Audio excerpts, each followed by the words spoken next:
So my forefathers had a still, okay, and they had a still out in the back. We used to say the back 40 because we had, hundreds of acres. So in the back 40 somewhere near a tree, they had this still, okay. And as most of us know, there was national prohibition for or against alcohol from 1920 to 1933 in America, right? It's called the Noble Experiment. And this experiment was pretty much undertaken to reduce crime and corruption, solve social problems. It also was, for some reason, created to reduce tax burden, created by prisons and poorhouses, and improve health and hygiene in America. Well, we all kind of know what happened with that experiment. People like my great-grandfather and his friends, they went out and they made their own alcohol, right? Because what it did was it sent bootleggers and home brewers and everybody else into hiding. What is my point?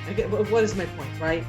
If you're going to be a compliance-based safety professional or a compliance-based organization, right, you better have a good plan, okay? And the reason that I say that is workers are a little bit more savvy today than we give them credit.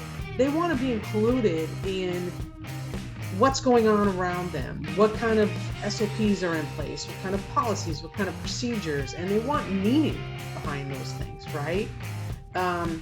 For example, do they see themselves in your corporate mission, in your vision, right? Or did you create that in a vacuum? Did you create that over in some boardroom and it's here for the workers to look at, but there's no connection for them to what the real mission and vision is that they are a part of and what their piece of the puzzle is, right? Are they consulted in best practices, right? The workers are the people who are on the lines and they're doing the work, and they know a lot more than somebody who wants to sit in an office and create a procedure or a policy or an SOP or whatever it is, right? When they're consulted in best practices, are they sensible?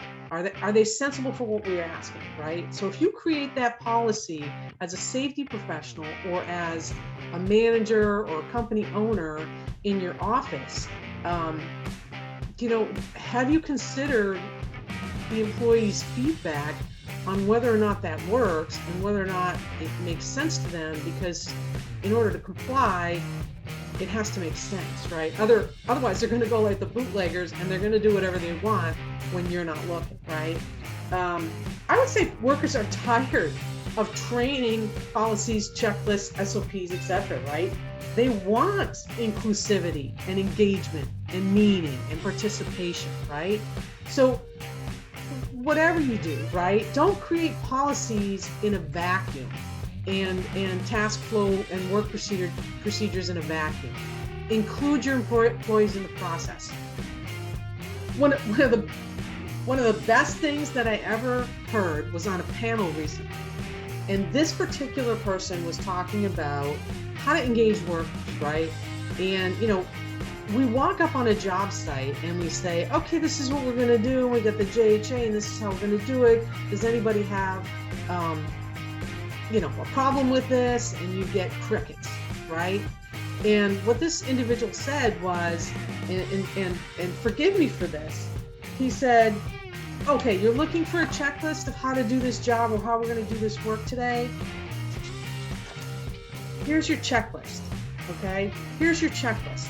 Create what we're going to do around it, right? The check is already there. We're going to do the job. So now, as a group, we are going to do what makes sense. We're going to put in here what makes sense. And as long as we can do that in a safe manner, right, with safety as a forefront in our mind, then we're going to be good to go. So I don't know. I guess, just kind of wrapping it back to my grandfather and his still, right? If you create a law or a regulation or a policy or a procedure that people are going to have to follow, and you don't want them to go off and do their own thing anyway, right? Have it make sense and have people participate, right? Because that's the gist of the whole process, right? if people understand what they're doing and understand what they're being asked, and they have buy-in, if they have buy-in, right, then um, your safety program is really going to sink.